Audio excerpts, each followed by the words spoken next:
మన వారాహి సిల్వర్ జ్యువెలరీలో అద్భుతమైన ఆఫర్స్ పొందండి మరియు కార్ గెలుచుకునే గొప్ప అవకాశం. బిఆర్ అంబేద్కర్ కోనసీమ జిల్లాలో హాట్గా రాజకీయాలు కొనసాగుతున్నాయి. రాజోలు మాజీ ఎమ్మెల్యే రాపాక వరప్రసాద్ టీడీపీ వైపు చూస్తున్నట్లుగా తెలుస్తుంది.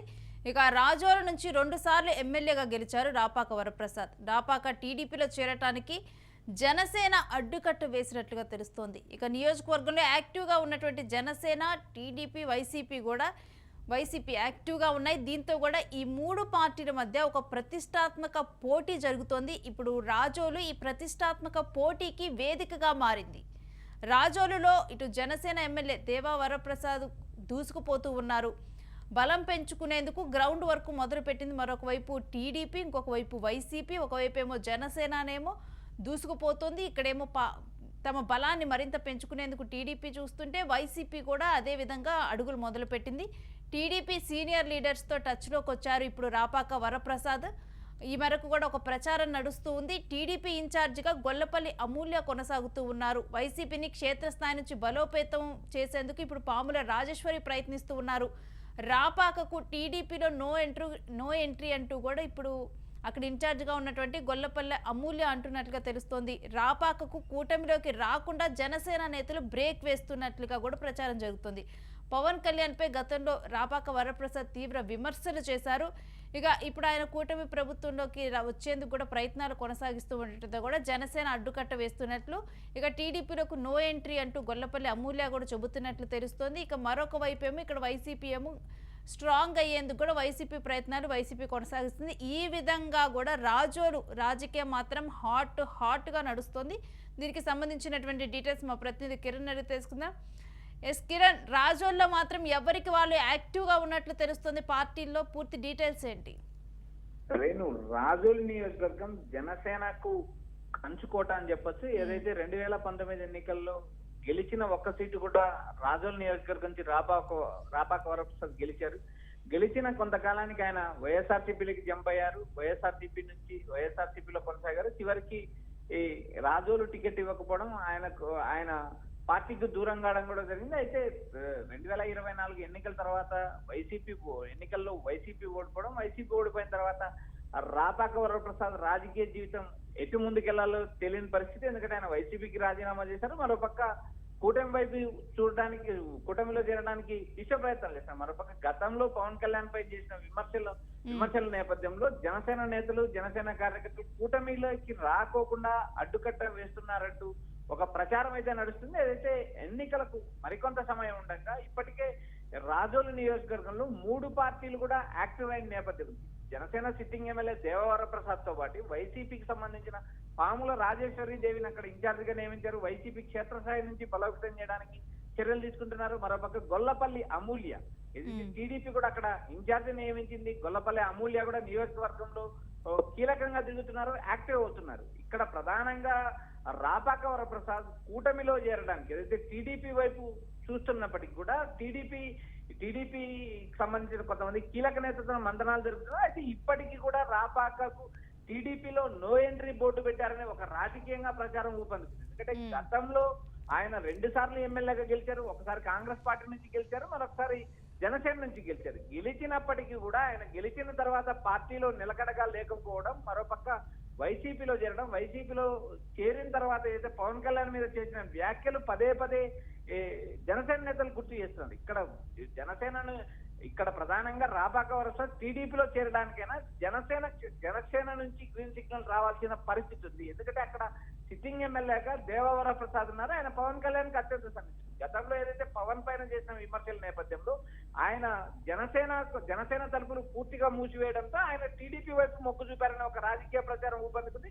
అయితే ఇప్పటికీ గొల్లపల్లి అమూల్య, ఏదైతే మాజీ మంత్రి గొల్లపల్లి సూర్యారావు కూతురు గొల్లపల్లి అమూల్య నియోజకవర్గంలో యాక్టివ్ గా తిరిగినప్పటికీ అంత బలమైన నేపథ్యం కానీ బలమైన ఫేస్ కానీ కాకపోవడంతో రాపాక వరప్రసాద్ మరోసారి టీడీపీలో చేరడానికి టీడీపీ అవకాశం ఇస్తుందా, టీడీపీలో చేరడానికి టీడీపీకి సంబంధించిన కీలక నేతలతో మంతనాలు జరిపినట్టు ప్రచారం నడిస్తే ఈ ప్రచారాన్ని కూడా టీడీపీకి సంబంధించిన నేతలు కొట్టిపారేస్తున్నారు. రాపాక వరప్రసాద్ టీడీపీలో నో ఎంట్రీ బోర్డు పెట్టేశారంటూ ఒక రాజకీయ ప్రచారం కూడా ఊపందుకుంది. లేదు అదే కిరణ్, గతంలో ఏదైతే పవన్ కళ్యాణ్ మీద చేసినటువంటి వ్యాఖ్యలు ఇందుకే నో ఎంట్రీ బోర్డా, లేకపోతే రాపాక అంటే ఇప్పుడు టీడీపీ కూడా ఎవరైతే వైసీపీ నుంచి కానీ ఇలా వేరే నేతలు చేరాలనుకుంటున్నారో వారి విషయంలో కూడా స్ట్రిక్ట్గా ఉంటుంది. సో ఈ నేపథ్యంలో అనుకోవాలా? ఇక్కడ ప్రధానంగా వైసీపీ నుంచి వైసీపీకి రాజీనామా చేసి ఏ నాయకుడైనా టీడీపీలో చేరాలనుకున్నప్పటికీ కూడా వారు అవకాశం కోసం వస్తున్నారా, పార్టీకి సంబంధించిన కార్యక్రమాలు ఆకర్షితై వస్తున్నారా అనే అంశాలపైన క్షుణ్ణంగా పరిశీలించాలంటూ టీడీపీ అధిష్టానం ఇప్పటికే ఆయా నియోజకవర్గ ఇన్ఛార్జీలతో పాటు ఆయా జిల్లా అధ్యక్షులకు కూడా సమాచారం ఉంది. ఎందుకంటే గతంలో ఉన్న పార్టీ కార్యకర్తలకు న్యాయం చేయాల్సిన పరిస్థితి ఉంది, టీడీపీని నమ్ముకున్న వారికి న్యాయం చేయాల్సిన అవసరం ఉంది, నామినేటెడ్ పదవుల్లో కూడా వారికే విలువ ఇవ్వాలి, ఇప్పటికిప్పుడు పార్టీలో వచ్చిన నాయకులకు ఎలాంటి పదవులు ఇవ్వద్దంటూ టీడీపీ అధిష్టానం ఇప్పటికీ ఆదేశించింది. మరోపక్క ఏదైతే కూటమిలో చేరడానికి ఆయా నేతలు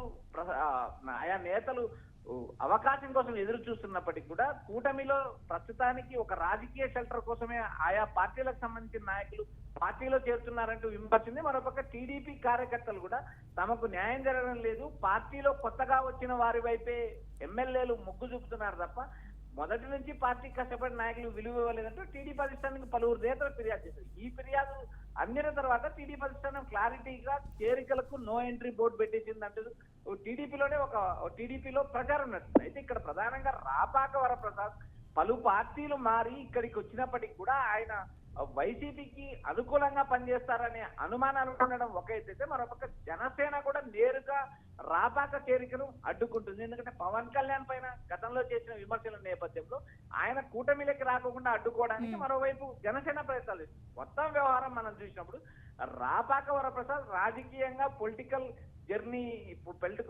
జర్నీ ఎలా సాగుతుంది రాబోయే రోజులు అనేది వేచి చూడాలి. మరొక ఎన్నికలకు మరింత సమయం ఉండడం, టీడీపీలో కొంతమంది నేతలతో మంతనాలు జరపడం కూడా రాజకీయంగా ఆసక్తికరంగా మారింది. అయితే యాక్టివ్ పాలిటిక్స్ నడుస్తున్న కోనసీమ అంబేద్కర్ జిల్లాలో రాజకీయాలు ఎప్పుడెప్పుడు హాట్ గా కొనసాగుతుంటాయి. ఒక రాజోలు కావచ్చు, మరొక నియోజకవర్గం కావచ్చు, ఇలా వరుసగా వైసీపీ కూడా నియోజకవర్గ స్థాయిలో పార్టీని బలోపేతం చేసి మొగ్గు చూపడం, మరోపక్క జనసేన కూడా రాబోయే రోజుల్లో ఎక్కువ సీట్లలో పోటీ చేయడానికి మొగ్గు చూపడం, ఈ మొత్తం వ్యవహారాలన్నీ టీడీపీ అధిష్టానం నిశ్చితంగా పరిశీలిస్తుంది. మరోపక్క కొత్తగా వచ్చే నేతలకు కూడా తాత్కాలికంగా చేరికలకు బ్రేక్ వేశారు నారా చంద్రబాబు నాయుడు, లోకేష్ అంటూ టీడీపీ అధిష్టానం కూడా చెబుతుంది. మొత్తం ఇక్కడ ప్రధానంగా రాజోలు వ్యవహారంలో మాత్రం రాపాక వరప్రసాద్ టీడీపీ కూటమిలోకి చేర్చుకునేది లేదు అంటూ జనసేన నేతలతో పాటు టీడీపీ నేతలు కూడా బహిరంగంగా వ్యాఖ్యానిస్తున్నారు. Right, thanks for the details Kiran.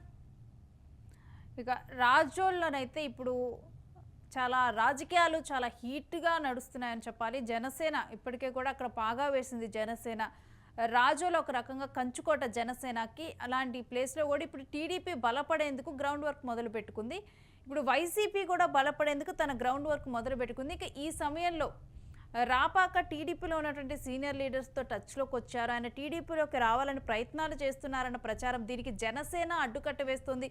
ఇక టీడీపీ ఇన్ఛార్జ్ అమూల్య కూడా ఇటు రాపాక రాకను ఆహ్వానించటం లేదు, తాను కూడా రాపాక టీడీపీలోకి వద్దు అంటున్నారని కూడా తెలుస్తోంది. ఇక ఈ రకంగా కూడా మొత్తం కూడా చూస్తే రాజోలు రాజకీయం అయితే చాలా హాట్గా కొనసాగుతోంది.